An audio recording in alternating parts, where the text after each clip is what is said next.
तो स्वागत है आपका एक नए वीडियो में। ये हमारा इंडियन पॉलिटी का क्लास नंबर 26 है और इस क्लास में आज हम लोग सर्वोच्च न्यायालय वाले टॉपिक को ही कंटिन्यू करेंगे। तो पिछले क्लास में हम लोग सर्वोच्च न्यायालय यानी कि सुप्रीम कोर्ट के बारे में पढ़ रहे थे, जो आपका भाग 5 के अंतर्गत आता है। और अगर इसके बारे में अगर आर्टिकल की बात करें तो ये आपका आर्टिकल 124 से लेकर आर्टिकल 147 के बीच में आता है सुप्रीम कोर्ट। सबसे पहले तो हम लोग सुप्रीम कोर्ट का पहले हम लोग परिचय देखें। परिचय से पहले उसका हम लोग इतिहास देखें कि कैसे 1935 सबसे पहले तो 1773 के रेगुलेटिंग एक्ट के तहत कलकत्ता में आपका जो है वो एक सुप्रीम कोर्ट खोला जाता है, जिसके मुख्य न्यायाधीश सर एलिजा एम्फे रहते हैं। और इसके अलावा 3 और भी अन्य न्यायाधीश रहते हैं, जैसे कि हाइड, लिमेस्टर और चेम्बर्स। इसके अलावा 1861 ईस्वी में आपका उच्च न्यायालय अधिनियम आता है, जिसके तहत 1862 ईस्वी में बॉम्बे में, कोलकाता में और फिर मद्रास में 3 अलग अलग जो है वो सुप्रीम कोर्ट नहीं मतलब हाई कोर्ट खोले जाते हैं। ठीक है। उसके बाद 1935 का एक्ट आता है, जिसके तहत हम लोग जानते हैं कि 1 अक्टूबर 1937 ईस्वी को जो है आपका फेडरल कोर्ट यानी कि संघीय न्यायालय का स्थापना होता है, और जिसके पहले मुख्य न्यायाधीश होते हैं मॉरिस ग्वेयर साहब। तो वो प्रक्रिया आगे चलते जाता है। उसके बाद हम लोग जानते हैं कि आपका जो पहले फेडरल कोर्ट हुआ करता था, वही बाद में आगे चलकर हम लोग का जो है वो सुप्रीम कोर्ट बन गया। ठीक है। तो इन सभी के बारे में हम लोग पढ़ते हैं। फिर हम लोग और ये भी जाने कि सुप्रीम कोर्ट का जो स्थापना है वो आपका 28 जनवरी 1950 ईस्वी को होता है, और मतलब ये ठीक 26 जनवरी के 2 दिन बाद होता है। और इसके जो प्रथम मुख्य न्यायाधीश थे वो आपके हीरालाल जे कानिया साहब थे। ठीक है। उसके बाद हम लोग आर्टिकल 124 के बारे में पढ़े, जिसमें सर्वोच्च न्यायालय की स्थापना की जिक्र किया गया है, और ये स्थापना करने का अधिकार केवल जो है संसद को है। ठीक है। इसके अलावा हम लोग देखे थे कि आर्टिकल 124 के बाद आर्टिकल 130 है कि आर्टिकल 30 की 130 में बोला गया कि सुप्रीम कोर्ट का स्थान यानी कि सुनवाई कहाँ पे होगा, यह स्थान ये तय किया जाएगा राष्ट्रपति के द्वारा, और इसका चर्चा जो है वो आपका आर्टिकल 130 में किया गया है। उसके बाद हम लोग आर्टिकल 124 क्लॉज 1 देख लिए थे कि इसमें टोटल 7 जज और 1 मुख्य न्यायाधीश होंगे। ठीक है। और फिर धीरे धीरे जजों की संख्या चेंज किया गया, 50 में 8 था, 2019 में 34 हो गया है, वर्तमान में 33 को अन्य जज और 1 मुख्य न्यायाधीश होंगे। इसके अलावा हम लोग सर्वोच्च न्यायालय के न्यायाधीशों की योग्यता के बारे में जाने थे कि भारत का नागरिक हो, 5 साल तक वो हाई कोर्ट का जज हो, या फिर 10 साल तक सुप्रीम कोर्ट में वकील रहा हो, और या फिर वो जाना माना एक विधिवेत्ता हो राष्ट्रपति के नज़र में। ठीक है। इसके अलावा सर्वोच्च न्यायालय के भी जो भी न्यायाधीश होंगे उनकी नियुक्ति, न्यायाधीश बोला जा रहा है यानी जजों की बात की जा रही है, मुख्य न्यायाधीश की नहीं। इसके बाद हम लोग ये भी देखे थे कि हम लोग जानते हैं कि बताया गया था कि राष्ट्रपति मुख्य न्यायाधीश और अन्य न्यायाधीशों से सलाह लेकर जो है सुप्रीम कोर्ट के न्यायाधीशों की नियुक्ति करेगा। तो फिर ये सवाल उठता है कि क्या राष्ट्रपति जी जो है वो इस सलाह को मानने के लिए बाध्यकारी है कि नहीं है। तो इसी के संदर्भ में सबसे पहला 1982 ईस्वी में फर्स्ट जजेस केस आता है, 1993 में सेकंड जजेस केस आता है, उसके बाद 1998 में KR नारायण के संबंध में थर्ड जजेस केस आता है। फिर थर्ड जजेस केस में ही आपका जो है वो कॉलेजियम सिस्टम का स्थापना हो जाता है, और कॉलेजियम यहाँ से फिर स्टार्ट हो जाता है। उसके बाद 2015 ईस्वी में ही सबसे पहले तो 2014 ईस्वी में 120वां नंबर का संविधान संशोधन विधेयक लाती है कांग्रेस की सरकार, और उसके बाद ये विधेयक पारित नहीं हो पाता है। उसके बाद 2015 में जो मोदी जी की सरकार है वो 121वां संविधान संशोधन विधेयक लाती है, 121वां संविधान संशोधन विधेयक लाती है, और जिसके तहत 99 नंबर का 99वां संविधान संशोधन किया जाता है। और 99वां संविधान संशोधन करके जो है संविधान में NJAC का गठन किया गया। NJAC यानी कि आपका नेशनल जुडिशियल अपॉइंटमेंट कमीशन यानी कि राष्ट्रीय न्यायिक नियुक्ति आयोग का गठन किया गया, और जिसमें बताया गया कि इसमें आपका article 124 clause A, clause B, clause C इन तीनों को जोड़ा गया था। क्लॉज ए में NJAC का संरचना बताया गया, जिसमें बोला कि इसमें टोटल 6 सदस्य होंगे। फिर आर्टिकल 124 क्लॉज बी में NJAC का कार्य के बारे में बताया गया है, और आर्टिकल 124 क्लॉज सी में संसद इसमें बदलाव करेगा किसी भी तरह का, वो इसमें बतलाया गया था। उसके बाद फिर आपका 2015 में ही चौथा जजेस केस आता है, और चौथे जजेस केस में जो है 99वां संविधान संशोधन करके जो आपका NJAC का गठन किया गया था उसको फिर समाप्त कर दिया गया, उसको बंद करके वर्तमान में फिर से जो है वो कॉलेजियम सिस्टम फिर से स्टार्ट हो गई। और इस कॉलेजियम सिस्टम के द्वारा अभी जजों की नियुक्ति होती है। और इस कॉलेजियम सिस्टम की अगर हम लोग बात करें कि अभी जो वर्तमान में कॉलेजियम सिस्टम चल रहा है वो आपका मतलब कि जो थर्ड जजेस केस हुआ था 1998 में KR नारायण के संबंध में, तो वहीं पे जो है वो एक मुख्य न्यायाधीश और 4 गो अन्य न्यायाधीश होंगे, यानी कि टोटल 5 व्यक्ति होंगे, और 5 व्यक्ति के द्वारा ही जो है वो आपका सुनवाई होगा। ये टोटल 5 व्यक्ति के द्वारा ही सुनवाई होगा। तो एक मुख्य न्यायाधीश और 4 अन्य न्यायाधीशों की मतलब कि ये बेंच बैठेगा, जिसमें राष्ट्रपति जी को सलाह मिलेगा, और राष्ट्रपति जी उस सलाह को फिर उसी सलाह के अनुसार जो है वो काम करेंगे। तो ये वर्तमान में जो थर्ड जजेस केस वाला ही था वही अभी भी चल रहा है। ठीक है, फोर्थ जजेस केस अभी तो वैसा उसमें कुछ दिक्कत नहीं हुआ। फोर्थ जजेस केस में खाली उसको हटा दिया NJAC को। इसके बाद फिर हम लोग देखिए कि सर्वोच्च न्यायालय के जो मुख्य न्यायाधीश है इनकी नियुक्ति कैसे होती है। तो अभी तक हम लोग देख रहे थे सर्वोच्च न्यायालय के जजों की नियुक्ति आपको बताया गया, अभी वर्तमान में कॉलेजियम के द्वारा हो रहा है। उसके बाद सर्वोच्च न्यायालय के मुख्य न्यायाधीश की नियुक्ति के बारे में हम लोग देख रहे थे। फिर हम लोग देखे कि मुख्य न्यायाधीश हमेशा जो है वो वरिष्ठतम व्यक्ति होता है, लेकिन कभी कभी इसका उल्लंघन हुआ भी है। 2 बार हुआ, 1973 में, 1977 में। एन रॉय और आपके MU बेक के जब नियुक्ति हुआ था तो उस समय। फिर हम लोग देखे थे कि ये जो DY चंद्रचूड़ साहब है ये आपके 2022 में थे, लेकिन आपको 2025 का भी वर्तमान में लेटेस्ट कौन है वो आपको पता होना चाहिए। सितंबर 2025 का लेटेस्ट आप पता कीजिएगा। फिर हम लोग जानते ये भी कि अभी तक सुप्रीम कोर्ट का कोई भी महिला मुख्य न्यायाधीश नहीं बनी है। महिला न्यायाधीश बनी है लेकिन महिला मुख्य न्यायाधीश नहीं बनी है, हम लोग ये सभी भी जानते हैं। और इन सभी के अलावा देखिए तो सर्वोच्च न्यायालय के मुख्य न्यायाधीश की शपथ कौन दिलवाता है, तो हम सभी को पता है जैसे राष्ट्रपति को शपथ दिलवाता है सर्वोच्च न्यायालय के मुख्य न्यायाधीश, तो उसी प्रकार सर्वोच्च न्यायालय के मुख्य न्यायाधीश को शपथ दिलवाएगा राष्ट्रपति जी। ठीक है, और ये संविधान के प्रति सच्ची श्रद्धा और निष्ठा रखने की शपथ लेते हैं। यहाँ तक तो हम लोग पढ़े थे। इसके अलावा हम लोग ये भी जाने थे कि आपका जो सर्वोच्च न्यायालय है इसके मुख्य न्यायाधीशों का कार्यकाल कितना है। तो कार्यकाल के बारे में तो कोई मिनिमम नहीं बताया गया, लेकिन मैक्सिमम बताया गया कि वो 65 वर्ष की आयु तक वो अपना पद ग्रहण कर सकते हैं। अगर उनका 64 साल 10 दिन भी हुआ है तो भी वो पद ग्रहण यानी कि ज्वाइनिंग ले सकते हैं, 65 साल तक ले सकते हैं, उसके बाद नहीं। राष्ट्रपति को ये त्याग पत्र देते हैं, बीच में इनको पद से हटाया भी जा सकता है, मृत्यु होने पर पद खाली होता है। जजों को हटाने की प्रक्रिया में कभी भी महाभियोग पर इस महाभियोग का यूज नहीं होता है, महाभियोग का जैसा प्रक्रिया यूज नहीं होता है। हम लोग ये भी देखे थे कि सर्वोच्च न्यायालय के जो मुख्य न्यायाधीश को पद से हटाने की प्रक्रिया क्या है, तो इसमें हम लोग देखे थे दुर्व्यवहार और आपका असमर्थता के आधार पर इसको हटाया जाता है। इसके अलावा न्यायाधीश जांच अधिनियम 1968 आया था, जिसमें सबसे पहले बार महाभियोग शब्द का प्रयोग किया गया था। फिर जजों को हटाने के लिए वर्तमान में कौन प्रक्रिया हम लोग अपनाते हैं, तो न्यायाधीश जांच अधिनियम 1968, इसमें जो है पूरा प्रक्रिया दिया हुआ है। इसका लोकसभा में राज्यसभा में कहीं से भी ला सकते हैं। लोकसभा में 100 को सदस्य, राज्यसभा में 50 सदस्य। उसके बाद इनको सदन का जो है अध्यक्ष, इसको सदन का अध्यक्ष या फिर सभापति जो है इसको स्वीकार कर लेता है। तो उसके बाद फिर एक समिति का गठन होता है। समिति में टोटल 3 सदस्य होंगे। कौन कौन होते हैं, तो एक सुप्रीम कोर्ट का मुख्य न्यायाधीश, हाई कोर्ट का न्यायाधीश और एक आपका विधि शास्त्री होंगे। उसके बाद इस समिति का गठन जो है अध्यक्ष ही करेगा। जब ये समिति दोषी पा लेता है कि हाँ वाकई में दोषी है, उसके बाद प्रत्येक सदन में पूर्ण बहुमत होता है, यानी 50% + 1। उसके बाद उपस्थित और मतदान करने वालों का 2/3 का बहुमत से उसको पारित कर दिया जाता है। उसके बाद वो जो है न्यायाधीश को हटाया जाता है। सबसे पहले आपको बताया गया था कि 14 दिन पहले आपको नोटिस देना होगा। जज जो है वो अपना समय या फिर अपना पक्ष किसी और के द्वारा रखवा सकता है, लेकिन आज तक भारत में किसी भी न्यायाधीश को हटाया नहीं गया, यहाँ तक हम लोग जानते हैं। हटाने का प्रावधान सब कुछ है लेकिन हटाया नहीं गया है। ठीक है, तो यहाँ तक तो हम लोग पिछले क्लास में पढ़ चुके थे। तो इसी के आगे हम लोग कुछ वाद यानी कुछ केसेस आते हैं, इनका भी जिक्र करना पड़ेगा। ठीक है, तो अभी तक किसी भी जज को नहीं हटाया गया है। अब इसी से संबंधित कुछ केसेस है वो देख लीजिए। जस्टिस V रामास्वामी 1993 में एक केस आया था जस्टिस V रामास्वामी का। जो justice V Ramaswamy Punjab Haryana high court के जज थे, जिनके ऊपर भ्रष्टाचार के संगीन आरोप लगाए गए थे।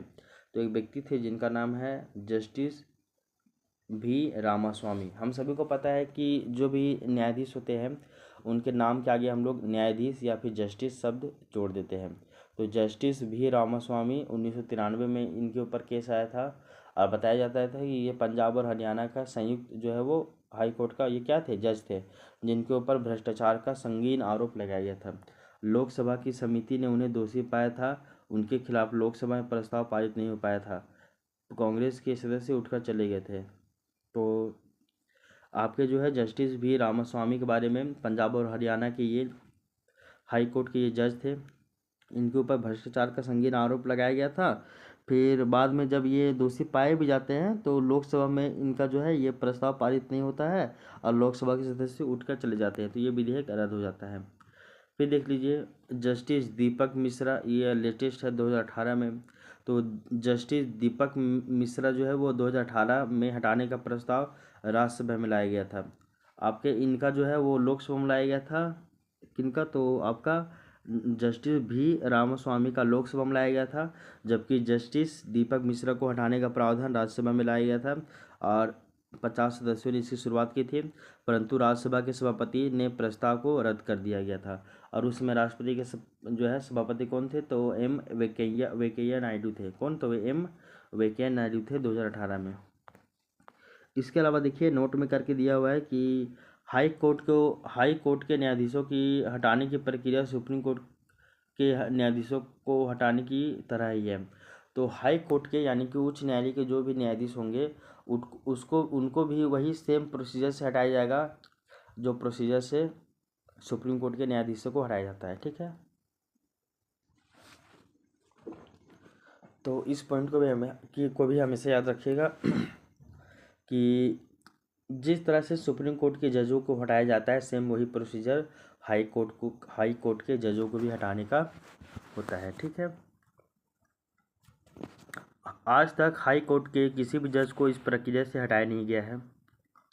तो याद रख लीजिए सुप्रीम कोर्ट के जज को भी आज तक हटाया नहीं गया है, हाई कोर्ट के जज को भी हटाया नहीं गया है। हटाने का प्रस्ताव तो आया है, ठीक ना, 2 बार 1900 आपका 93 में और आपका 2018 में, लेकिन दोनों बार खारिज हो गया। एक बार लोकसभा में, एक बार राज्यसभा में आया था। उसी तरह राज्य के जो उच्च न्यायालय है यहाँ पे भी कभी भी आज तक जज को हटाने का प्रक्रिया नहीं लाया गया है। लाया गया होगा लेकिन हटाया नहीं गया है, सो मेरा कहने का अर्थ है। ठीक है, एक और देख लीजिए जस्टिस आपका है तो जस्टिस सौमित्रा सेन 2011 में कलकत्ता हाई कोर्ट में इनको हटाने का प्रस्ताव भी लाया गया था। तो बताया जाता है कि 2011 में ही कलकत्ता हाई कोर्ट के एक न्यायाधीश होते हैं जिनका नाम रहता है न्यायाधीश सौमित्रा सेन। तो न्यायाधीश सौमित्रा सेन जो कि कलकत्ता हाई कोर्ट के न्यायाधीश होते हैं 2011 में, इनको हटाने का जो है प्रस्ताव लाया गया था। कहाँ पे? तो आपका राज्यसभा में इनको हटाने का प्रस्ताव लाया गया था। जांच समिति ने इनको दोषी भी पाया और राज्यसभा ने जो है वो राज्यसभा में प्रस्ताव को पारित कर दिया गया। अच्छा, जस्टिस जो सौमित्रा सेन है कलकत्ता हाई कोर्ट के थे, तो अगर हाई कोर्ट के भी जज को हटाना है तो उसके लिए संसद में ही प्रावधान, उस संसद में ही जो उसके लिए प्रस्ताव आएगा, ये विधानसभा में या विधान परिषद में नहीं। ठीक है, तो जो है न्यायाधीश सौमित्रा सेन, इसके ऊपर राज्यसभा में हटाने का प्रस्ताव लाया गया था 2011 में। जांच समिति ने इनको दोषी भी पाया, राज्यसभा ने प्रस्ताव को पारित भी कर दिया। उसके बाद लोकसभा में प्रस्ताव पारित होने से पहले ही जो है वो सौमित्रा सेन जो है वो अपना इस्तीफा दे देता है। बता नहीं पारित हो जाता, बेइज्जती था ना एक तरह से भाई, कि राज्यसभा भी पारित कर दिया, लोकसभा भी पारित कर दिया, लेकिन उससे पहले वो क्या कर दिया, इस्तीफा दे दिया। ठीक है, तो यहाँ तक समझ में आ गया आपको जस्टिस सौमित्रा सेन का कहानी। उसके बाद जस्टिस पीडी दिनाकरन, ये कर्नाटका हाई कोर्ट के जज थे, इनको भी हटाने का प्रस्ताव जो है वो आपका 2011 में आया था। इनका नाम है जस्टिस पीडी दिनाकरन। तो बताया जाता है कि जस्टिस पीडी दिनाकरन को हटाने का प्रस्ताव राज्यसभा में लाया गया था। समिति ने इनको भी दोषी पाया। लेकिन फिर इन्होंने भी क्या कर दिया, इस्तीफा दे दिया। इस्तीफा दे दो, सिंपल सी बात है, बेइज्जती से तो बच जाओगे ना। पास हो जाएगा तो भी तो हटना ही है वैसे भी आपको, तो इस्तीफा दे दो। तो जस्टिस पीडी दीनाकरन 2011 में कर्नाटका ये हाई कोर्ट के जज थे, इनको भी दोषी पाया गया समिति के द्वारा, बाद में ये इस्तीफा दे दिए। फिर देखिए आर्टिकल 124 हम लोग तो पढ़ ही रहे थे, अब हम लोग आर्टिकल 125 के बारे में देखते हैं। आर्टिकल 125 में सर्वोच्च न्यायालय के न्यायाधीशों का वेतन के बारे में बताया गया है।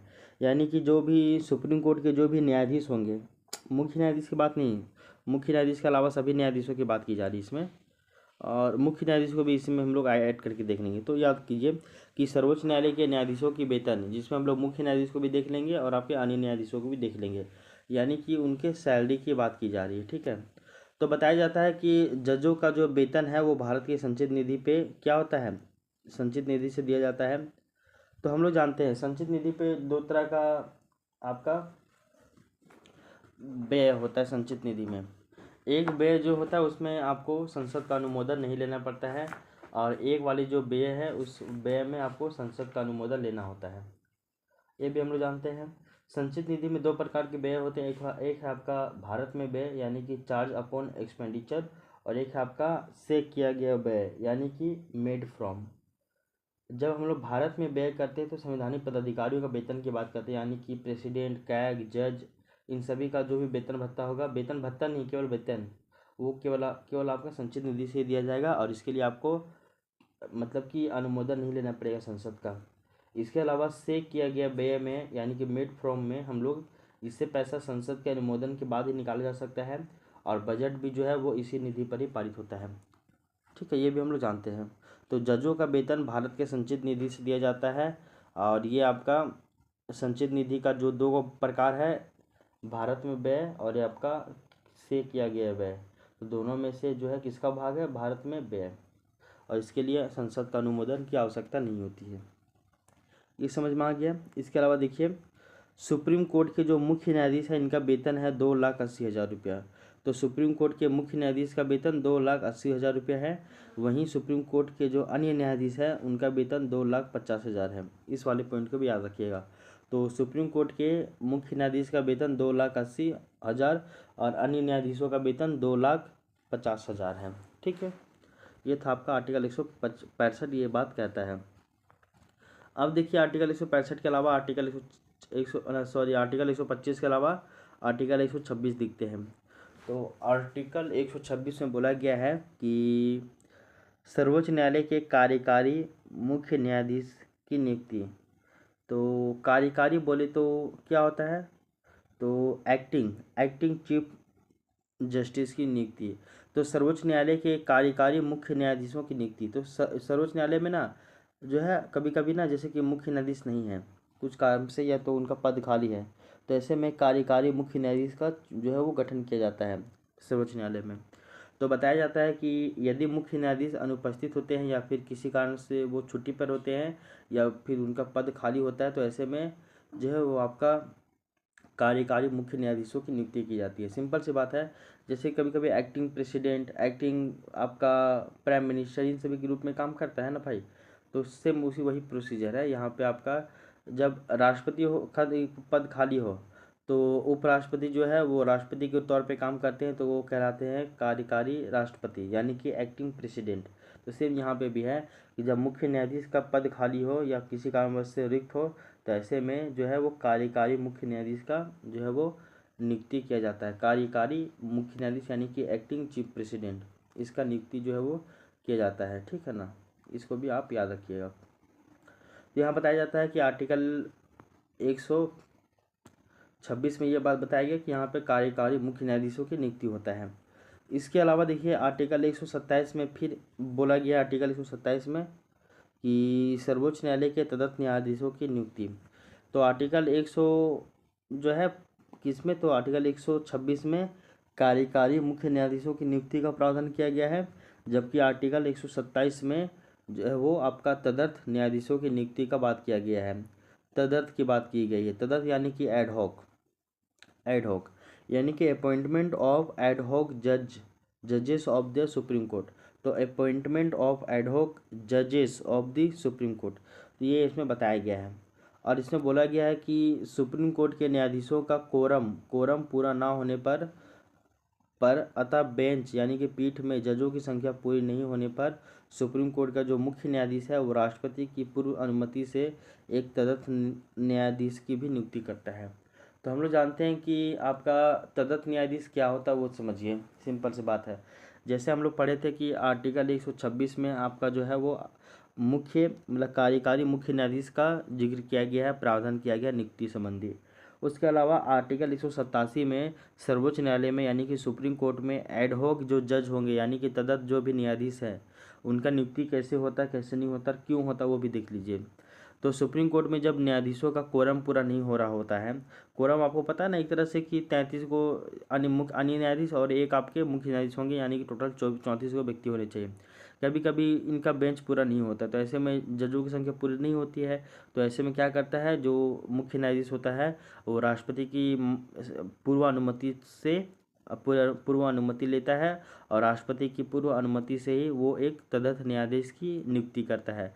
तदर्थ न्यायाधीश की नियुक्ति यानी कि एडहॉक जो है मतलब कि जज का नियुक्ति अपॉइंटमेंट करता है। तो इसके बारे में आपको पता होना चाहिए, ठीक है ना। तो तदर्थ न्यायाधीशों की नियुक्ति ये आपका आर्टिकल 127 में दिया हुआ है, ठीक है ना। और हम लोग ये भी जानते हैं कि आर्टिकल 127 के तहत सर्वोच्च न्यायालय में न्यायाधीशों की गणपूर्ति यानी कोरम ना होने पर एड हॉक यानी कि तदर्थ के आधार पर न्यायाधीशों की नियुक्ति की जाती है। उसको बोलते हैं तदर्थ न्यायाधीश। जो न्यायाधीश सर्वोच्च न्यायालय के न्यायाधीशों की अर्हता पूरी करता हो, तो सर्वोच्च न्यायालय का न्यायाधीश बनने के लिए जो जो व्यक्ति एलिजिबल हो वो उसी को बनाएगा, ऐसे किसी को भी नहीं।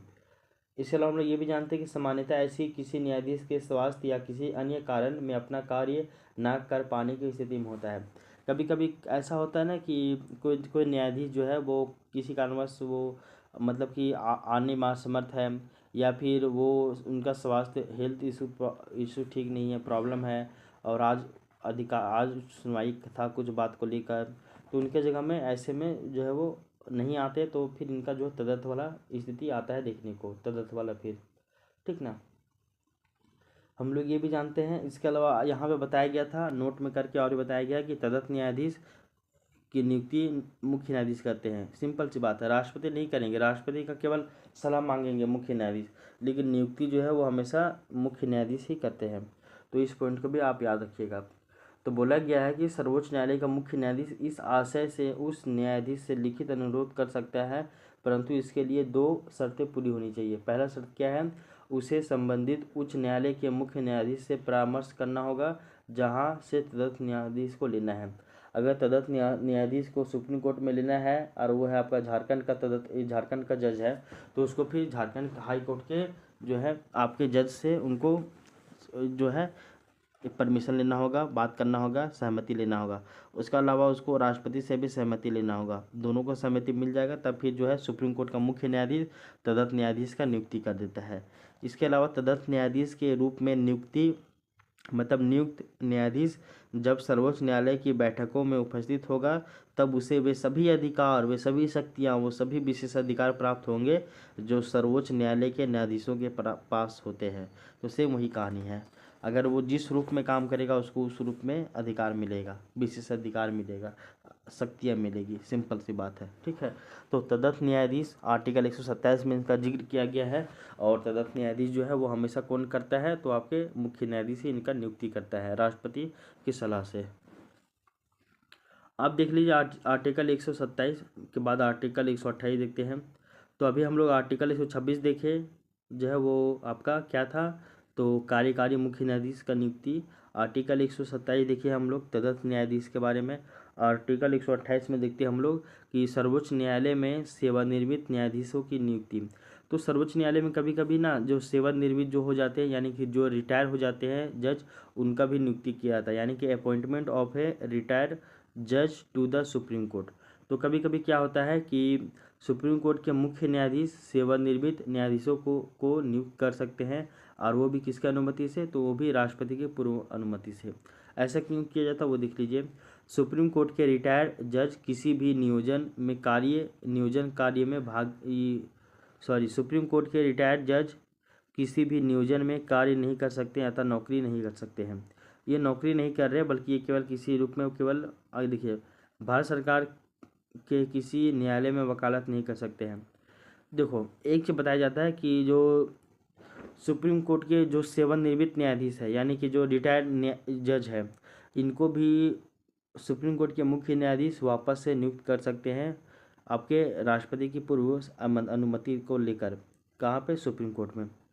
बताया जाता है कि सुप्रीम कोर्ट के जो भी जज रिटायर हो जाते हैं, यानी कि जो रिटायर्ड जज है, वो कहीं भी नौकरी नहीं कर सकते हैं, नियोजन में कार्य नहीं कर सकते, यानी कि कहीं भी जाकर दूसरी जगह वो नौकरी नहीं करेंगे, और वो किसी भी भारत के किसी और भी अन्य न्यायालय में जाकर वो वकीली का काम नहीं करेंगे, वो आपका एडवोकेट का काम नहीं करेंगे, वकालत नहीं कर सकते भारत के किसी भी न्यायालय में, भारत के किसी भी न्यायालय में जाकर जो है वो वकालत नहीं कर सकते हैं।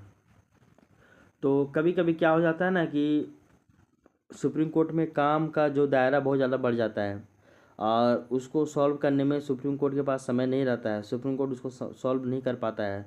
तो ऐसे में क्या होता है कि वो सेवानिवृत्त न्यायाधीशों का नियुक्ति कर देता है काम का बढ़े हुए काम को पूरा करने के लिए। तो हम लोग जानते हैं कि आर्टिकल 128 में ये प्रावधान किया गया है कि आवश्यकता पड़ने पर सेवानिवृत्त न्यायाधीशों को भी अल्पकाल के लिए कुछ समय के लिए सर्वोच्च न्यायालय के न्यायाधीश के रूप में बैठने और कार्य करने का अनुरोध किया जाता है। और ये सर्वोच्च न्यायालय के अवकाश प्राप्त न्यायाधीश या फिर उच्च न्यायालय के अवकाश प्राप्त न्यायाधीश जो भी सर्वोच्च न्यायालय का न्यायाधीश होने के लिए युक्त हो, अर्हता जिनके पास है, उन सभी को। इसमें केवल सुप्रीम कोर्ट के न्यायाधीश नहीं, बल्कि इसमें हाई कोर्ट के भी न्यायाधीश को भी, रिटायर न्यायाधीश को भी शामिल किया जा सकता है, और वैसे व्यक्तियों को जो सुप्रीम कोर्ट का जज बनने के लिए मतलब कि एलिजिबल हो। इसके अलावा बताया गया था कि जो सर्वोच्च न्यायालय का जो मुख्य न्यायाधीश होता है, वो राष्ट्रपति की पूर्व सहमति को लेकर ही ऐसे न्यायाधीशों का नियुक्ति करेगा, और उसके लिए वो लिखित अनुरोध करता है। उल्लेखनीय है कि सेवानिवृत्त जो न्यायाधीश होते हैं, वो उपयुक्त कोई भी बात तब तक लागू नहीं होगी जब तक वह मुख्य न्यायाधीश के अनुरोध के रूप में वो सहमति नहीं देता है। तो सिंपल सी बात है, कहने का अर्थ है जब वो अनुमति देगा, लिखित अनुमति देता है मुख्य न्यायाधीश, तो जब तक वो मानेगा नहीं, राष्ट्रपति जी नहीं मानेंगे, ना वो व्यक्ति मानेंगे, तब तक कुछ आगे बढ़ेगा नहीं बढ़ेगा। सेवानिवृत्त न्यायाधीश यदि सर्वोच्च न्यायालय में न्यायाधीश की भूमिका में है तो भी वह तकनीकी रूप से न्यायाधीश नहीं माना जाता है, तकनीकी रूप से न्यायाधीश नहीं माना जाता है। हालांकि वह न्यायाधीशों को मिलने वाले सभी अधिकारों और विशेषाधिकारों का हकदार होता है। सेवानिवृत्त न्यायाधीश के वेतन भत्ते राष्ट्रपति जी तय करते हैं, और जरूरी नहीं कि उसे अन्य न्यायाधीशों के बराबर वेतन मिले, ऐसा जरूरी नहीं है। इनका कितना वेतन होगा कितना नहीं होगा सारा कुछ डिसाइड कौन करता है? तो राष्ट्रपति जी ही इनका डिसाइड करते हैं तय, ठीक है ना। तो इसका भी आपको पता होना चाहिए। तो यहाँ तक तो हम लोग पढ़ चुके हैं। तो आर्टिकल 125 पढ़े, आर्टिकल 126 में हम लोग देखें कि कार्यकारी मुख्य न्यायाधीशों की नियुक्ति। फिर हम लोग आर्टिकल 127 में देखें क्या, तो आपका तदर्थ न्यायाधीशों की नियुक्ति। फिर हम लोग आर्टिकल 128 में देखें सेवानिवृत्त न्यायाधीशों की नियुक्ति। फिर आर्टिकल 128 के बाद आर्टिकल 129 देखते हैं। आर्टिकल 129 में क्या है, तो आर्टिकल 129 में जो है वो आपका सर्वोच्च न्यायालय का अभिलेख न्यायालय होना, यानी कि supreme court to be court of record. तो सर्वोच्च न्यायालय का अभिलेख न्यायालय होना, ये इसमें बताया गया आर्टिकल 129 में। क्या होता है वो समझिए थोड़ा सा। तो सुप्रीम कोर्ट के द्वारा दिए गए सभी निर्णय साक्ष्य के तौर पर रिकॉर्ड में रखे जाते हैं। तो सुप्रीम कोर्ट का जो भी डिसीजन है, उस डिसीजन को एक सोर्स यानी कि साक्ष्य के रूप में उसको एक रिकॉर्ड में रखा जाता है, साक्ष्य के तौर पर उसको रिकॉर्ड में रखा जाता है, उसी को हम लोग बोलते हैं अभिलेख न्यायालय। अभिलेख हम लोग बात करते हैं इंस्क्रिप्शंस की बात करते हैं, जैसे कि हम लोग बात करते हैं अशोक के द्वारा ही भारत में जो अभिलेख परंपरा स्टार्ट किया गया था, अभिलेख में लिखवाने का काम, वो सारा कुछ अशोक के द्वारा ही स्टार्ट किया गया था। अशोक के कई सारे लिपि जो है, मतलब कई सारे अभिलेख है, वहाँ पे कुछ ना कुछ कोटेशन लिखा हुआ रहता था, रिकॉर्ड। तो ठीक उसी तरह सुप्रीम कोर्ट का दिया गया जो भी डिसीजन है, जो भी निर्णय है, उनको साक्ष्य के रूप में उनको रिकॉर्ड में रखे जाते हैं, ठीक है। भारत का कोई भी न्यायालय सुप्रीम कोर्ट के विरुद्ध निर्णय नहीं दे सकता है। हम लोग ये भी जानते हैं कि ये जो रिकॉर्ड है क्यों रखा जाता है, इनसे ये भी पता चलेगा ताकि सुप्रीम कोर्ट का जो भी डिसीजन था उसको पता रहेगा, मतलब कि इसके बारे में, हाई कोर्ट के बारे में और अधीनस्थ क्या न्यायालयों के बारे में, कि जब सुप्रीम कोर्ट के पास ऐसा काम गया था, ऐसा प्रॉब्लम गया था, ऐसा केस गया था, तो इस वाले ऐसे केस में सुप्रीम कोर्ट क्या डिसीजन दिए थे, जब वो रिकॉर्ड रहेगा तभी ना आप बता पाइएगा भाई। तो वही है कि उसके आधार पे हाई कोर्ट और उसके आधार पे जो है वो आपका अधीनस्थ न्यायालय भी अपना अपना न्याय का काम करते हैं, देखकर वो रिकॉर्ड के रूप में रखा जाता है।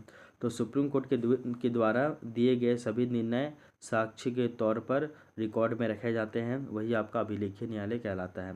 तो सुप्रीम कोर्ट का अभिलेख न्यायालय होना सिंपल सी बात यही है। भारत का कोई भी न्यायालय जो है वो सुप्रीम कोर्ट के विरुद्ध नहीं जा सकता है, ये भी हम लोग जानते हैं। इसके अलावा एक कॉन्सेप्ट आता है आपका न्यायिक अवमानना का। तो देखिए न्यायिक अवमानना क्या होता है, यानी कि contempt of court. Contempt of court को हम लोग बोलते हैं न्यायिक अवमानना। ये क्या होता है वो देख लीजिए थोड़ा सा। सुप्रीम कोर्ट के विरुद्ध अगर कोई निर्णय दिया गया है तो वो अवमानना होगा। हम लोग बात करते हैं कि न्यायिक अवमानना यानी कि कंटेम्प्ट ऑफ कोर्ट। तो सुप्रीम कोर्ट के विरुद्ध अगर कोई भी निर्णय दिया गया है तो वो अवमानना होगा। सुप्रीम कोर्ट के आदेश का पालन ना करना ये भी कंटेम्प्ट ऑफ कोर्ट होगा, यानी कि न्यायिक अवमानना होगा। आप अगर कोई भी हाई कोर्ट है, अधीनस्थ कोर्ट है, अगर वो सुप्रीम कोर्ट के विरुद्ध अगर डिसीजन दे दिया है, सुप्रीम कोर्ट बोला है दूसरा बात और ये बोल दिया दूसरा बात, तो ये न्यायिक अवमानना हो जाएगा, यानी कि कंटेम्प्ट ऑफ कोर्ट हो जाएगा। इसके अलावा सुप्रीम कोर्ट का आदेश नहीं मानना ये भी कंटेम्प्ट ऑफ कोर्ट है। सुप्रीम कोर्ट के किसी न्यायाधीश के खिलाफ कोई भी टिप्पणी करना ये भी कंटेम्प्ट ऑफ कोर्ट है। ये सभी न्यायिक अवमानना के अंतर्गत आते हैं। ये पॉइंट आपको पता होना चाहिए। तो ये सभी जितना भी पॉइंट है सभी आपका जो है वो न्यायिक अवमानना के अंतर्गत ही आते हैं, न्यायिक अवमानना के अंदर आते हैं। तो यहाँ पे आपको किसी भी तरह का कोई भी दिक्कत नहीं होना चाहिए, ठीक है। इस वाले पॉइंट को आप समझ लीजिएगा। तो ये था आपका आर्टिकल 129। आर्टिकल 129 के बाद आता है आपका आर्टिकल 130। और आर्टिकल 130 में बताया गया है कि सर्वोच्च न्यायालय का स्थान कहाँ पे होगा, यानी कि सुप्रीम कोर्ट का सीट कहाँ पे होगा, ये आर्टिकल 130 में बोला गया है। बोला गया कि सुप्रीम कोर्ट का स्थान दिल्ली में स्थित है। सुप्रीम कोर्ट का मुख्य न्यायाधीश राष्ट्रपति की अनुमति से सुप्रीम कोर्ट का पीठ यानी कि बेंच जो है वो और उसका सुनवाई जो है वो तय करता है कि सुप्रीम कोर्ट का बेंच कहाँ बैठेगा, सुप्रीम कोर्ट का जो है वो सुनवाई कहाँ पे होगा, किस स्थान पे होगा। ये सारा तय कौन करता है, मुख्य न्यायाधीश करता है, राष्ट्रपति की सलाह से करता है ना। और सर्वोच्च न्यायालय का स्थान यानी कि सुप्रीम कोर्ट का सीट कहाँ है, तो अभी दिल्ली में ही है। तो ये बात रखिए, दिल्ली के अलावा पूरे भारत में कहीं भी वो अपना न्यायिक काम कर सकता है, ठीक है। इसके अलावा ये भी पॉइंट आपको पता होना चाहिए। आर्टिकल 30 तक तो हम लोग देख लिए हैं सुप्रीम कोर्ट का यानी सर्वोच्च न्यायालय का स्थान। अब हम लोग आर्टिकल 131 देखते हैं। और आर्टिकल 131 जो है यहाँ पे आपका सर्वोच्च न्यायालय की आरंभिक अधिकारिता दी गई है। तो सर्वोच्च न्यायालय का जो भी अधिकारिता है, अधिकारिता के बारे में देखना होगा कि अधिकारिता सिंपल समझो ना कि primary jurisdiction of supreme court. कहने का अर्थ है कि सर्वोच्च न्यायालय का क्षेत्राधिकार तथा शक्ति क्या क्या है। तो सर्वोच्च न्यायालय का क्षेत्राधिकार और उसका शक्ति यही आपका आरंभिक अधिकारिता। तो इसके बारे में आपको पता होना चाहिए क्या है क्या नहीं है इसमें, ठीक है। और ये सबसे इम्पोर्टेंट पॉइंट है अभी तक का, ठीक है। अब देखिए,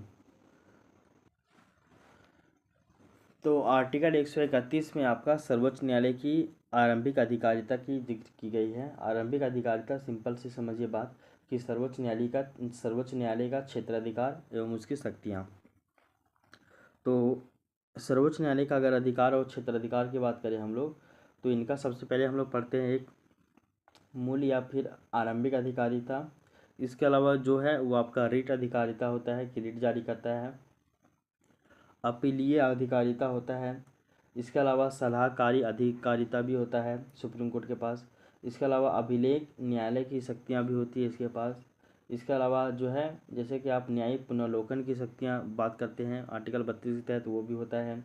इसके अलावा अन्य शक्तियाँ और अन्य जो है वो अधिकारिता ये सभी शामिल है। तो ये 6-7 गो पॉइंट के आधार पर हम लोग इसको देखेंगे, ठीक है। तो सर्वोच्च न्यायालय की आरंभिक अधिकारिता, इसका सिंपल से अर्थ समझिएगा कि सुप्रीम कोर्ट की आरंभिक अधिकारिता, इसका अर्थ है कि वो मामले केवल सुप्रीम कोर्ट में सुने जा सकते हैं, सुप्रीम कोर्ट के अलावा कहीं और भी सुने नहीं जाएंगे। ऐसे कौन कौन से मामले हैं देख लीजिए।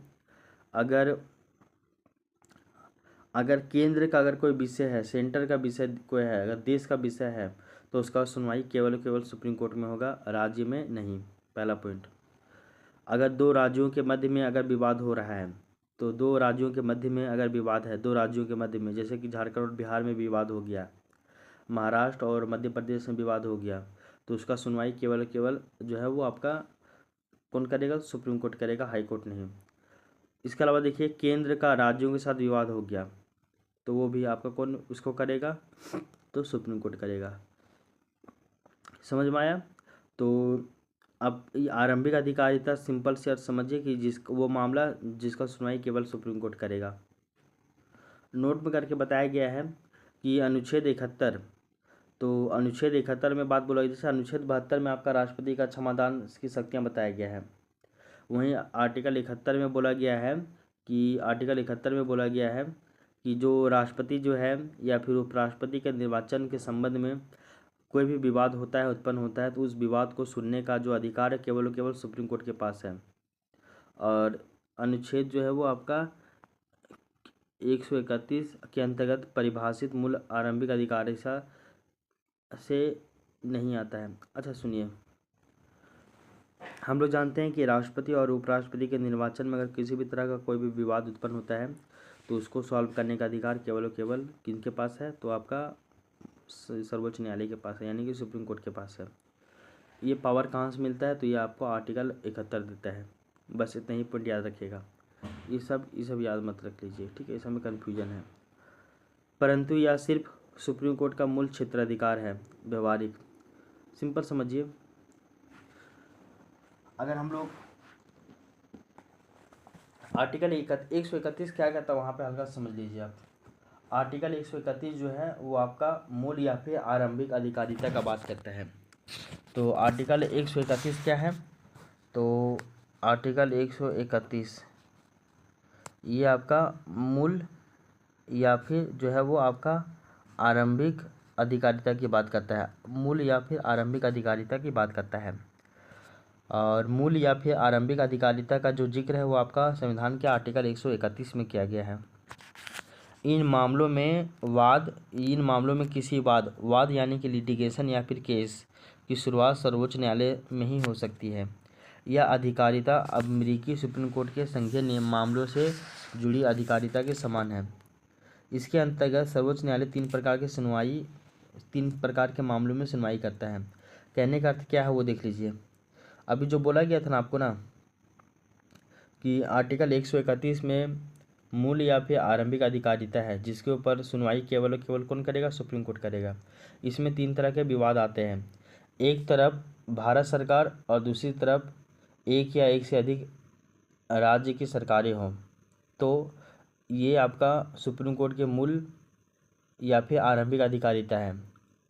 इसके अलावा दो या दो से अधिक राज्यों के बीच में विवाद हो, तो ये भी आपका मूल और या फिर आरंभिक अधिकारिता के अंतर्गत ही आएगा। इसके अलावा एक तरफ भारत सरकार हो तथा एक या एक से अधिक राज्य हो और दूसरी तरफ एक या एक से एकाधिक राज्य हो।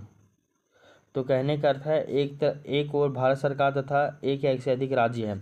मतलब देखिए, मूल या फिर जो है वो आरंभिक अधिकारिता वो आर्टिकल 131 में बोला गया है, ये जिक्र किया गया है। इसमें बोला गया कि एक तरफ सेंटर हो और एक तरफ स्टेट हो, तो ये विवाद होगा। सेंटर हो और एक तरफ आपके क्या हो? राज्य हो, तो विवाद जो है जो है आपका ये मूल या फिर आरंभिक अधिकारिता के अंतर्गत आएगा। एक तरफ सेंटर हो, सेंटर प्लस कुछ एक से अधिक राज्य हो, स्टेट हो, वर्सेस यहाँ पे फिर राज्य हो, ऐसे में। इसके अलावा स्टेट वर्सेस स्टेट हो, तो वहाँ पे भी ये भी जो है वो सुप्रीम कोर्ट के मूल अधिकारिता के अंतर्गत ही आएगा। मूल या फिर आरंभिक अधिकारिता, मूल बोलिए या फिर आरंभिक अधिकारिता बोलिए, दोनों में एक है, ठीक है? ये आपको पता होना चाहिए। तो ये आपका आर्टिकल 131 भी समझ में आ गया। ये जो है ना आपका आरंभिक अधिकारिता इसमें आता है, तो ये आपका आर्टिकल 131 में है। आरंभिक अधिकारिता या फिर मूल अधिकारिता, ये आपका आर्टिकल 131 में है। इसमें बोला गया क्या कि केंद्र और राज्य के मध्य विवाद होगा तो केंद्र समझाएगा, दो राज्यों के मध्य विवाद होगा तो केंद्र समझाएगा। एक तरफ केंद्र हो और केंद्र प्लस राज्य हो और दूसरी तरफ देखो केंद्र सेंटर प्लस एक या एक से अधिक अरे यहाँ पे राज्य हो वर्सेस यहाँ पे अलग से कोई राज्य हो, एक या एक से अधिक, तो इनका भी विवाद यहीं पे होगा। ठीक है, यहाँ तक आपको समझ में आना चाहिए, यहाँ पे आपको किसी भी तरह कोई भी दिक्कत नहीं होना चाहिए। तो आर्टिकल 71 में क्या बात था वो भी बता दिया गया है, आर्टिकल 131 में क्या विवाद था वो भी बता दिया गया है। यहीं पे थोड़ा सा एक पॉइंट और समझ लीजिए कि सुप्रीम कोर्ट किन किन मामलों में जो है वो अपना वो मतलब कि सुनवाई नहीं करेगा। जैसे कि अंतर्राज्यीय जल विवाद होगा, सुप्रीम कोर्ट इसमें दखल नहीं देगा। वित्त आयोग के संदर्भ में विवाद होगा, सुप्रीम कोर्ट दखल नहीं देगा। केंद्र और राज्यों के बीच में खर्चों या फिर पेंशन को लेकर समझौता होगा, उसमें वो जो है वो शामिल नहीं होगा। केंद्र और राज्यों के बीच में वाणिज्यिक प्रकृति वाला साधारण विवाद होगा, उसमें वो नहीं लेगा। केंद्र और राज्य के किसी नुकसान की भरपाई वाला नहीं लेगा। कोई भी विवाद जो पूर्व संवैधानिक संधि, समझौता, प्रसंविदा, सनद एवं अन्य समान संस्थाओं को लेकर उत्पन्न होगा, तो इसमें वो सुप्रीम कोर्ट नहीं शामिल होगा। ये भी आपको पता होना चाहिए था। ठीक है ना, तो ये आपको पता चल गया आपको। ठीक है, तो आर्टिकल 131 में क्या है, तो मूल या फिर आरंभिक अधिकारिता की चर्चा की गई है। वहीं आर्टिकल 132 देख लीजिए आप। आर्टिकल 132 में आपका आपराधिक मामले हैं, दीवानी मामले हैं और आपका विधि या विशेष प्रकार इसमें दिया हुआ है। ठीक है ना, आर्टिकल 132 में, तो आर्टिकल 132 में दीवानी मामले, आपराधिक मामले और विधि का विशेष प्रकार, ये सभी आर्टिकल 132 में आएंगे। अब देखिए आर्टिकल 133 में क्या किया गया है कि दीवानी मामलों में अपील, तो दीवानी मामलों में यानी कि सिविल केस में अपील किया जा सकता है सुप्रीम कोर्ट के पास। तो हाई कोर्ट दीवानी मामलों में प्रमाण पत्र जारी करता है, लेकिन दीवानी मामलों में अपील केवल सुप्रीम कोर्ट के पास ही होता है। ये भी आपको पता होना चाहिए। ठीक है ना, आप देखिए जो भी आपका ये देखो, एक होता है आपका सिविल केस यानी कि दीवानी मामला, एक होता है फौजदारी मामला यानी कि क्रिमिनल केस। तो हाई कोर्ट दीवानी मामलों में प्रमाण पत्र जारी करता है और सुप्रीम कोर्ट में अपील की जा सकती है दीवानी मामलों के लिए, आर्टिकल 133 के तहत। वहीं आर्टिकल 134 के तहत फौजदारी मामलों में भी अपील होता है, यानी कि जो है अपील इन क्रिमिनल केसेस।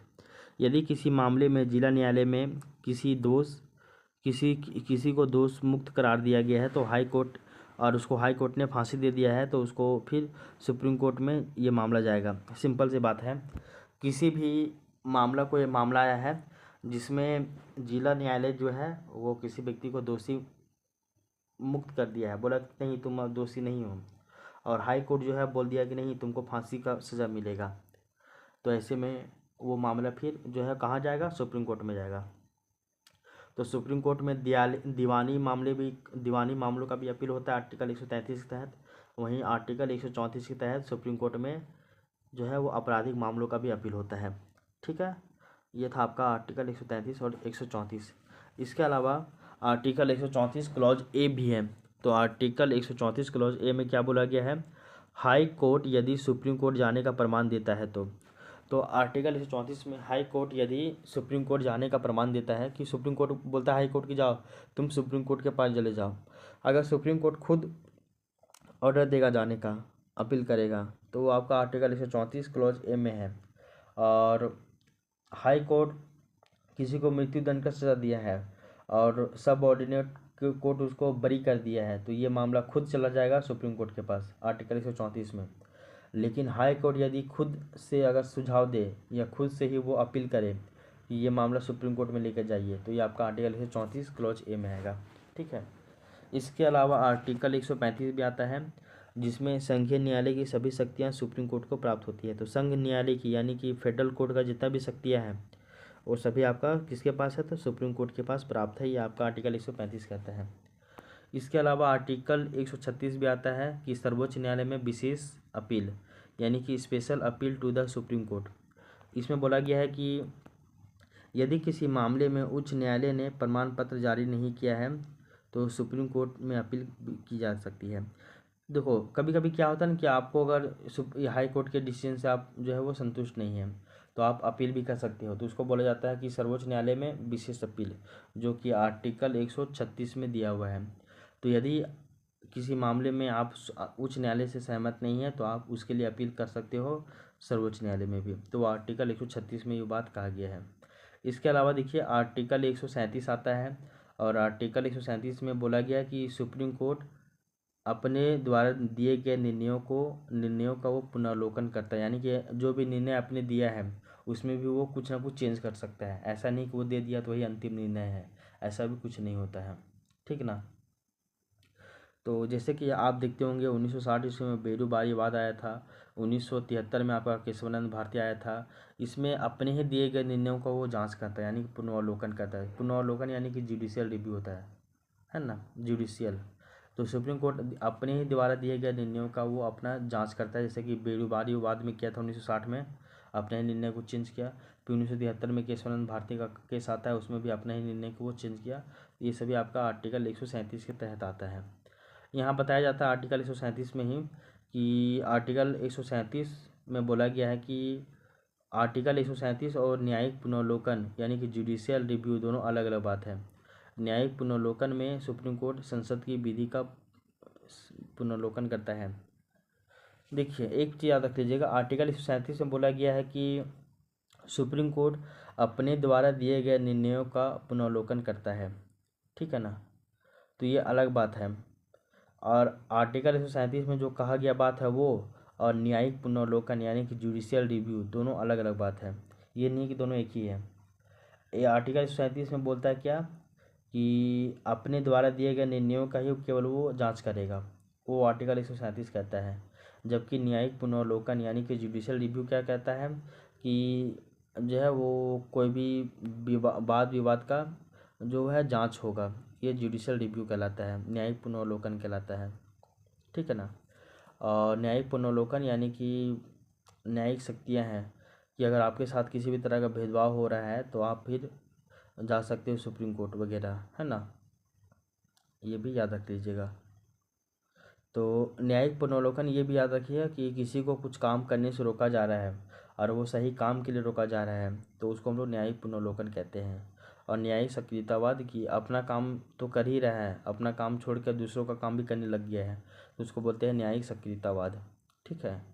इस वाले पॉइंट को भी आप याद रख लीजिएगा। तो आर्टिकल 137 में क्या था वो बता दिया गया है। आर्टिकल 138 देख लीजिए आप। तो आर्टिकल 138 जो है वो बोला गया है कि सर्वोच्च न्यायालय की अधिकार क्षेत्र में वृद्धि। तो सर्वोच्च न्यायालय का जो भी अधिकार क्षेत्र यानी कि जो काम है, तो increase in the jurisdiction of supreme court. तो अधिकार क्षेत्र यानी कि ज्यूरिडिक्शन क्षेत्र, तो उसमें वृद्धि हो जा रहा है। तो संसद सुप्रीम कोर्ट के अधिकार क्षेत्र में वृद्धि भी कर सकता है। बोल सकता है कि नहीं भैया आपके पास इतना ही काम था, इतना काम जो भी जो आपको बताया गया है, इसके अलावा ये भी काम आप ही देखिए, तो दिक्कत हो जाएगा। तो संसद बढ़ा सकता है। ये आपका आर्टिकल 138।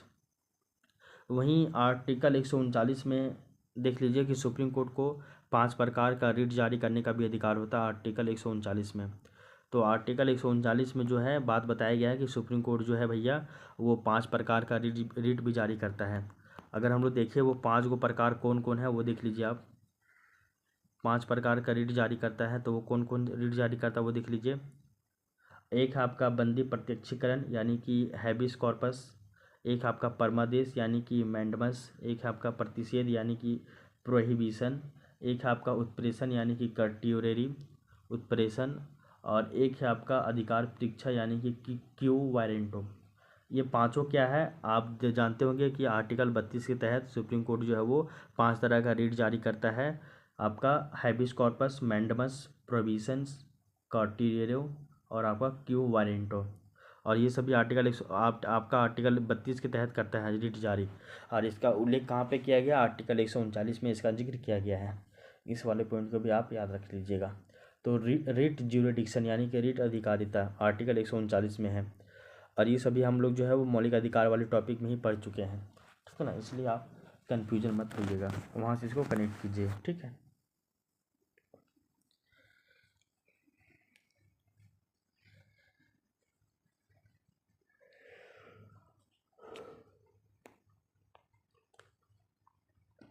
अब देख लीजिए आर्टिकल 139 क्लॉज ए भी है।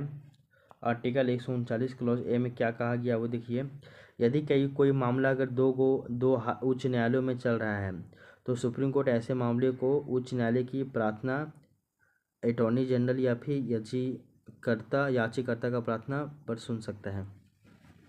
तो देखो आर्टिकल 139 क्लॉज ए में बोला गया है कि यदि कोई मामला है वो दो राज्य सरकारों के बीच में चल रहा है तो ऐसे मामलों को सुप्रीम कोर्ट सुनेगा। कब सुनेगा? कि अगर जब अटॉर्नी जनरल यानी कि महान्यायवादी ये प्रार्थना करेगा, ये बोलेगा कि भैया आप ये सुन लीजिए, है ना, या फिर कोई जो है याचिका डालेगा सुप्रीम कोर्ट में दो राज्यों के मध्य के विवाद का, तो वो सुन भी सकता है आर्टिकल 139 क्लॉज ए में।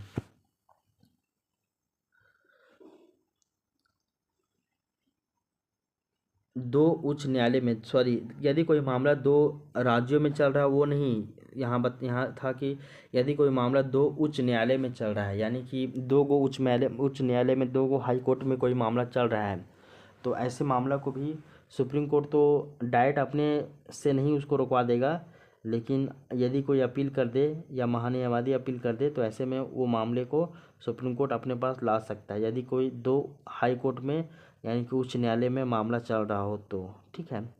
इसके अलावा आर्टिकल 141 आता है, और आर्टिकल 141 में क्या कहा गया है? तो सुप्रीम कोर्ट के द्वारा बनाया गया कोई भी विधि भारत सरकार के सभी न्यायालयों पर आवर्त रूप से लागू होगी। कहने का अर्थ है कि आर्टिकल 141 में बोला गया कि सुप्रीम कोर्ट कोई कानून बना दिया है तो वो कानून पूरे भारत के सभी न्यायालयों में क्या होगा? लागू होगा। ठीक है। इसके अलावा आर्टिकल 142 के अलावा 143 आता है। 143 में बोला गया है कि सर्वोच्च न्यायालय का पूर्ण न्याय का सिद्धांत यानी कि principle of absolute justice of supreme court. तो 142 में पूर्ण न्याय का सिद्धांत यानी कि पूरा न्याय होना चाहिए, इसका सिद्धांत आया है। और इसमें बोला गया है कि सुप्रीम कोर्ट पूर्ण न्याय के सिद्धांत को स्थापित करने के लिए अनुच्छेद 142 के तहत अपनी शक्तियों का इस्तेमाल करता है। तो सुप्रीम कोर्ट पूरा न्याय दिलाने के लिए आर्टिकल 142 के तहत अपनी शक्तियों का प्रयोग करता है, जैसे कि राजीव गांधी के हत्यारों का न्याय में देरी होने का कारण छोड़ देना।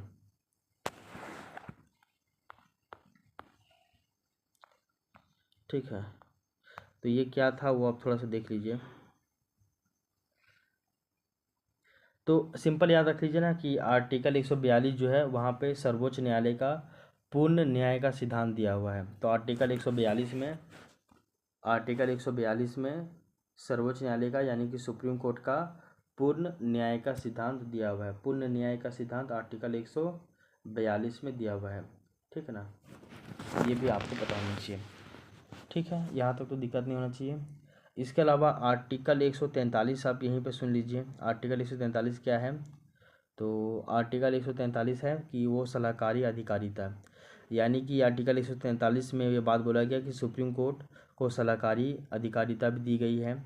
और आर्टिकल 143 क्लॉज 1 फिर आर्टिकल 143 क्लॉज 2 ऐसे करके इसको बांटा गया है। ठीक है ना। तो पहले आर्टिकल 141 क्लॉज 1 फिर देखते हैं, फिर आर्टिकल 141 क्लॉज 2 देखते हैं। आर्टिकल 141 क्लॉज 1 के अनुसार यदि किसी भी समय राष्ट्रपति को प्रतीत होता है कि वह विधि यानी कि लॉ या फिर फैक्ट यानी कि तथ्य का कोई ऐसा प्रश्न उत्पन्न हुआ है या फिर संभावना है तो ऐसी प्रकृति का और ऐसे व्यापक महत्व का है तो उस पर सर्वोच्च न्यायालय की राय वो प्राप्त करना उपयुक्त मानता है, और ऐसे में वो सर्वोच्च न्यायालय से जो है वो सलाह लेता है। ठीक ना। और ऐसे में राष्ट्रपति जो है सलाह मांगता है मुख्य न्यायाधीश से। आर्टिकल 141 क्लॉज 1 में। आर्टिकल 143 क्लॉज 2 में कहा गया है कि यदि कोई विषय अनुच्छेद 131 के परंतु में लिखा है तो राष्ट्रपति उसे सर्वोच्च न्यायालय की राय जानने के लिए निर्देश कर सकता है, और सर्वोच्च न्यायालय जो है वो विचार विमर्श के उपरांत अपनी राय देगा। ठीक है ना। तो आर्टिकल 143 1 और आर्टिकल 143 2 अभी तक राष्ट्रपति की ओर से 143 2 के तहत एक भी प्रश्न नहीं पूछा गया। सिंपल समझिए। आर्टिकल 143 क्लॉज 1 में यहाँ बोला गया कि राष्ट्रपति को कभी लगे कि भैया कोई प्रश्न जो है वो आपका ऐसा आ गया है जिसमें राष्ट्रपति विधि और तथ्य को भूल रहे हैं, वो देश के महत्व का प्रश्न है, तो ऐसे में वो सलाह लेता है और सलाह फिर वो देता भी है कौन? तो मुख्य न्यायाधीश देता भी सलाह है। इसके अलावा आर्टिकल 143(2) में कहा गया कि यदि कोई विषय अनुच्छेद 131 में जो आपका मूल या फिर आरंभिक अधिकारिता था उसमें दिया हुआ है, उसमें वो जो भी कोई बात है वो दिया हुआ है और ऐसे में कोई कन्फ्यूजन हो रहा है, तो ऐसे में भी सुप्रीम कोर्ट जो है वो डिसीजन मतलब सॉरी उस ऐसे में भी जो है वो जो है राष्ट्रपति सुप्रीम कोर्ट का डिसीजन लेगा। ठीक है ना, तो बस इतना ही याद रख लीजिएगा इसको। और ये भी याद रखिएगा कि अभी तक ऐसा डिसीजन नहीं लिया है राष्ट्रपति, ऐसा स्थिति उत्पन्न नहीं हुआ है 143 क्लॉज 2 का। ठीक है ना, तो इस वाले पॉइंट को भी आप याद रखिएगा यहाँ से। तो आई होप ये भी आपको समझ में आया होगा। ठीक है ना,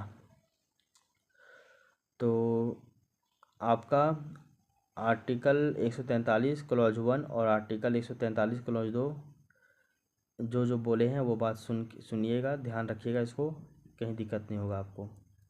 तो हम लोग आर्टिकल 143 पढ़े, 142 पढ़े, 141 पढ़े, 139 क्लॉज ए पढ़े, फिर 139 पढ़े, 138 पढ़े, 137 पढ़े, आर्टिकल 136 के बारे में जाने, आर्टिकल 135 जाने, आर्टिकल 134 क्लॉज 1 जाने, आर्टिकल 34 जाने 134, फिर 133 जाने, फिर हम लोग आर्टिकल 132 जाने, आर्टिकल 131 जाने, आर्टिकल 131 के अलावा आर्टिकल 130 जाने, 130 के अलावा हम लोग 129 के बारे में जाने, आर्टिकल 128 फिर हम लोग जाने, फिर हम लोग आर्टिकल 127 जाने, इसके अलावा आर्टिकल 126 जाने, उसके अलावा आर्टिकल 125 जाने।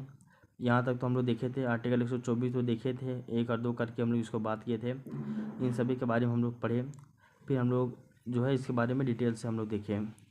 तो इस तरह से हम लोग जो है वो सुप्रीम कोर्ट वाला पूरा टॉपिक जो है वो आपका कंप्लीट हो जाता है। और अब आपको सुप्रीम कोर्ट में कहीं भी दिक्कत नहीं होना चाहिए। सुप्रीम कोर्ट में इतना ही पढ़ना था आपको पीटी के पॉइंट ऑफ व्यू से। ये आपका सुप्रीम कोर्ट है। सुप्रीम कोर्ट जो है वो आपका आर्टिकल 124 से स्टार्ट होता है और आर्टिकल 147 तक जाता है ये। ठीक है ना, तो ये आपका आर्टिकल 147 तक जाता है और हम लोग आर्टिकल 124 से स्टार्ट किए हैं और आर्टिकल 143 तक इसको पढ़े हैं। 44, 45, 46 मतलब कि आर्टिकल 144, आर्टिकल 145, आर्टिकल 146 और आर्टिकल 147 वो ज़्यादा इम्पोर्टेंट नहीं है। ठीक है ना, तो हम लोग 124 से लेकर आर्टिकल 143 तक ही याद रखिएगा, उतने ही से ही आपका जो है वो काम चल जाएगा। ठीक है ना, यहाँ तक आपको पता होना चाहिए। तो भाग 5 के अंतर्गत हम लोग सर्वोच्च न्यायालय वाला जो टॉपिक है, इस टॉपिक को भी हम लोग कंप्लीट कर लिए हैं। सर्वोच्च न्यायालय आपका आर्टिकल 124 से स्टार्ट होता है और आर्टिकल 147 तक जाता है। ठीक है ना, उसके बाद 148 से स्टार्ट होकर 151 तक आपका कैग जाता है, यानी कि कंट्रोलर एंड ऑडिटर जनरल जाता है। उसके बाद वो भी ज़्यादा बड़ा टॉपिक नहीं है। और अगर इस बार जीपीएससी 2024 में जो एग्ज़ाम हुआ था 17 मार्च को हुआ था 2024 में, तो आपका 11 to 13 जीपीएससी में जो हुआ था इसमें आपका कैग से क्वेश्चन पूछा गया था, इसलिए ये सभी इम्पोर्टेंट है। तो इस सभी के बारे में आपको पता होना चाहिए। ठीक है ना, तो अब हम लोग जो है वो कैग के बारे में पढ़ेंगे नेक्स्ट टॉपिक।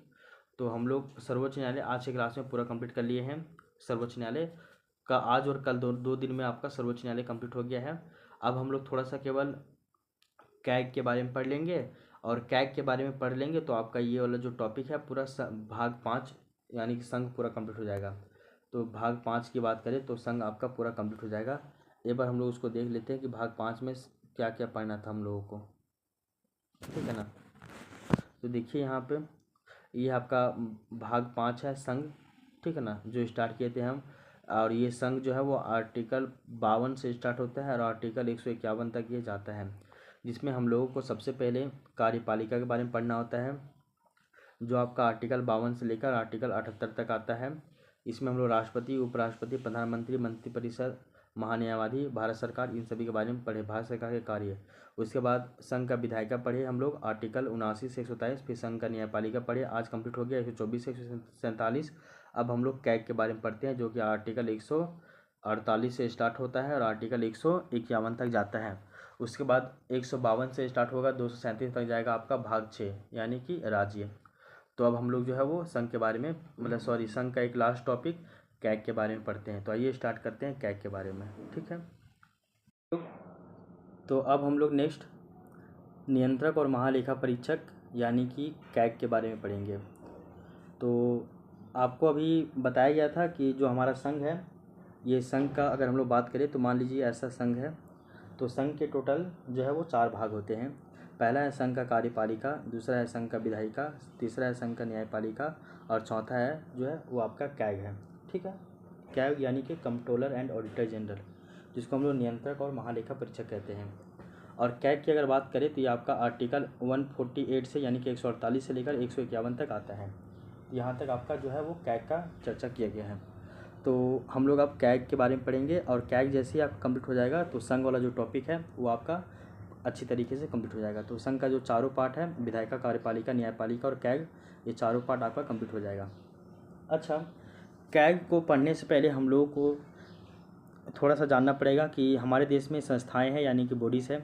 कई सारी संस्थाएं हैं, जैसे कि आपका संवैधानिक संस्था है, सांविधिक संस्था है, गैर संवैधानिक संस्थाएं हैं। तो ये सब क्या होता है, इनके बारे में थोड़ा मतलब कि थोड़ा सा आप हल्का हल्का डिफरेंस समझिए। तो एक होता है आपका जो है वो संवैधानिक संस्था यानी कि कॉन्स्टिट्यूशनल बॉडीज़, एक होता है आपका संविधान, एक होता है आपका संवैधानिक, एक होता है आपका सांविधिक। सांविधिक को बोलते हैं स्टैट्यूटरी बॉडी, संवैधानिक यानी कि कॉन्स्टिट्यूशनल बॉडी, गैर संवैधानिक यानी कि नॉन कॉन्स्टिट्यूशनल बॉडीज, और सांविधिक बॉडी यानी सांविधिक संस्था यानी कि स्टैट्यूटरी बॉडी। तो स्टैट्यूटरी बॉडी सांविधिक संस्था होती है। इन तीनों के बारे में आपको समझना चाहिए। अब देखिए, सांविधिक संस्था किसको संवैधानिक संस्था किसको कहा जाता है, सांविधिक संस्था किसको कहा जाता है और गैर संवैधानिक संस्था किसको कहा जाता है, इसके बारे में पढ़ते हैं। तो देखिए, संविधान में जो लिखा हुआ है, संविधान में जिसका जिक्र किया गया है, उसको हम लोग सांविधिक संस्था कहते हैं। सांविधिक नहीं मतलब कि संवैधानिक संस्था कहते हैं, सॉरी, हिंदी में नाम कन्फ्यूजन हो जाएगा भाई, हिंदी में आप याद मत कीजिए, आप इसको इंग्लिश में याद रखिए कि संविधान में जिसका जिक्र किया गया है उसको हम लोग कॉन्स्टिट्यूशनल बॉडीज़ कहते हैं। ठीक है ना। इसके अलावा ऐसी संस्था जो कि संविधान में लिखा हुआ नहीं हो, ऐसी संस्था जो ना लिखा हो ना ही विधि बना हो। अच्छा, कोई की बात करते हैं, जैसे अगर कोई संस्था है जिसका जिक्र संविधान में लिखा हुआ है तो उसको हम लोग बोलेंगे कॉन्स्टिट्यूशनल बॉडीज़, और ऐसी संस्था जो संविधान में लिखा भी नहीं गया है और उसको विधि भी हम लोग नहीं बनाए, विधि के द्वारा उसको लागू भी नहीं किए हैं, उसको बोलेंगे गैर संवैधानिक संस्था। और ऐसी संस्थाएं जो संविधान में कहीं लिखा हुआ नहीं है लेकिन उसको हम लोग विधि कानून बना के उसको लागू किए हैं तो उसको बोलेंगे स्टैट्यूटरी बॉडी। तीन को डिफरेंस याद कीजिए। ऐसी संस्था जिसका जिक्र संविधान में हो उसको बोलेंगे कॉन्स्टिट्यूशनल बॉडीज़, ऐसी संस्था जिसका जिक्र संविधान में नहीं हो और उसको हम लोग विधि बना के लागू भी नहीं किए हैं तो उसको बोलेंगे नॉन कॉन्स्टिट्यूशनल बॉडी। और ऐसी संस्था जिसको हम लोग विधि बना के लागू किए हैं उसको स्टैट्यूटरी बॉडी बोलेंगे। तो ऐसी संस्था जिसको विधि बना के लागू नहीं किए हैं और वो संविधान में भी नहीं है उसको नॉन कॉन्स्टिट्यूशनल बॉडीज़ कहेंगे। और ऐसी संस्था जो संविधान में नहीं है और उसको हम लोग विधि बना के लागू भी नहीं किए हैं उसको हम लोग स्टैट्यूटरी बॉडी बोलेंगे। एग्जाम्पल समझिए, कैग आर्टिकल 148, इसको संविधान में लिखा हुआ है। इलेक्शन कमीशन 324, ये संविधान में लिखा हुआ है। यूपीएससी 315 संविधान में लिखा हुआ है। फाइनेंस कमीशन 280, ये संविधान में लिखा हुआ है। एससी आयोग 338 संविधान में लिखा गया है। एसटी आयोग 338A संविधान में लिखा गया है। ओबीसी आयोग 338B संविधान में लिखा गया है। तो जो भी संस्थाएं संविधान में जिक्र किया गया है उसको बोलेंगे कॉन्स्टिट्यूशनल बॉडीज़। इसके अलावा तो कैग आपका क्या हो जाएगा, कॉन्स्टिट्यूशनल बॉडीज़ हो जाएगा। ऐसी संस्था जो विधि बनाकर लागू किया गया है उसको बोलेंगे स्टैट्यूटरी बॉडी, जैसे कि मानवाधिकार, महिला आयोग और लोकपाल, सीबीसी और आपका सीआईसी। इसके अलावा ऐसी संस्था जो संविधान में लिखा गया नहीं है और इसके लिए कोई विधि भी नहीं बना है तो इसको हम लोग बोलेंगे नॉन कॉन्स्टिट्यूशनल बॉडीज़। जैसे कि नीति आयोग, पहले योजना आयोग था, योजना आयोग को रिप्लेस करके नीति आयोग बना। नीति आयोग कोई संस्था नहीं है, मतलब ये ऐसी संस्था कोई मतलब संविधान में लिखा हुआ संस्था नहीं है। इसके अलावा इसके लिए हम लोग कोई विधि बना के भी इसको लागू नहीं किए हैं, बस ये कार्यपालिका के द्वारा बना दिया गया है। फिर जैसे कि एनडीसी, नेशनल डेवलपमेंट कमीशन, तो ये सभी याद रखिएगा। तो सिंपल याद रखिए, जो कैग है आपका वो क्या है, आपका संवैधानिक संस्था है, यानी कि कॉन्स्टिट्यूशनल बॉडी है, उसका जिक्र संविधान में किया गया है, बस इतना ही याद रखिएगा। अब हम लोग कैग के बारे में पढ़ते हैं। इसके अलावा और भी जो संस्थाएँ हैं इसको हम लोग अलग से पढ़ेंगे, और अलग से जब हम लोग ये वाला संस्थाओं के बारे में टॉपिक पढ़ेंगे ना, तब हम लोग वहाँ पे इसको कवर करेंगे, ठीक है। तो देखिए, भारत का नियंत्रक और महालेखा परीक्षक, इससे अब जेपीएससी में, जेपीएससी 2024 में क्वेश्चन पूछा गया था नियंत्रक और महालेखा परीक्षक से, तो ये इंपॉर्टेंट है। भारत का नियंत्रक एवं महालेखा परीक्षक, जिसको हम लोग बोलते हैं controller and auditor general of India, तो controller and auditor general of India, ये आपका संविधान में लिखा गया है, इसको हम लोग बोलते हैं संवैधानिक संस्था है ये। संवैधानिक प्रावधान क्या है इसका, देखिए ये संविधान के भाग 5 में है, आर्टिकल 148 से लेकर आर्टिकल 151 के बीच में कैग का वर्णन किया गया है। कैग को बाबा साहब आम्बेडकर ने भारतीय संविधान की महत्वपूर्ण पदाधिकारी की संज्ञा दी है। तो कैग का जो भी ऑफिसर होगा, इसको बाबा साहब भीमराव अम्बेडकर ने क्या बोला है कि पूरे संविधान का, भारतीय संविधान का सबसे महत्वपूर्ण पदाधिकारी अगर कोई है तो आपका नियंत्रक और महालेखा परीक्षक यही होगा, ठीक है, ये भी याद रखिएगा। तो संवैधानिक प्रावधान देख लीजिए कि ये भाग 5 में है, आर्टिकल 148 से आर्टिकल 151 तक है। कैग को अम्बेडकर जी क्या बोलते हैं कि भारतीय संविधान का सबसे महत्वपूर्ण पदाधिकारी कहते हैं। इसका नियुक्ति कौन करता है, तो कैग की नियुक्ति जो है वो आपका राष्ट्रपति जी करते हैं।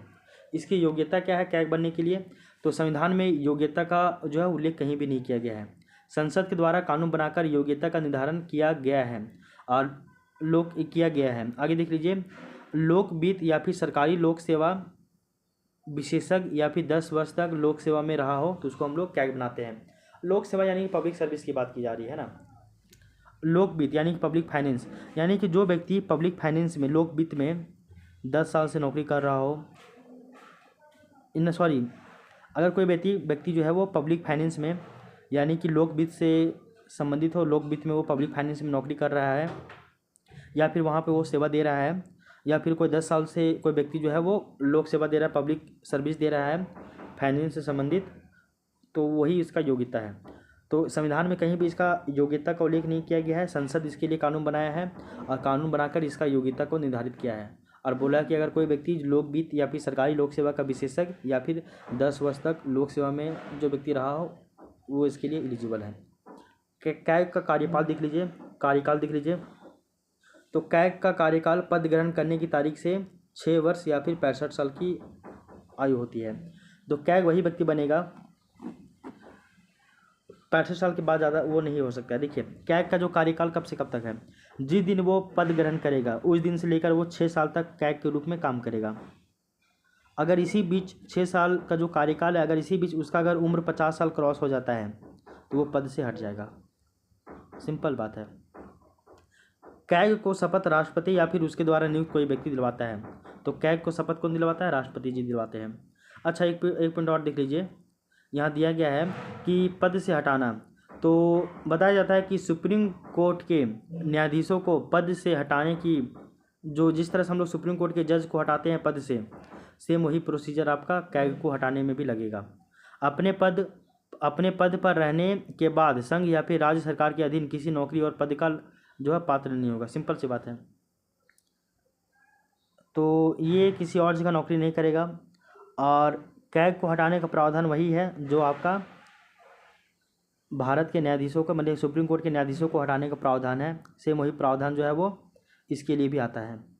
अगर हम लोग वेतन की बात करें तो ये सुप्रीम कोर्ट के जो न्यायाधीश है, तो सुप्रीम कोर्ट के न्यायाधीशों के बराबर इनको भी 2,50,000 रुपया वेतन मिलता है।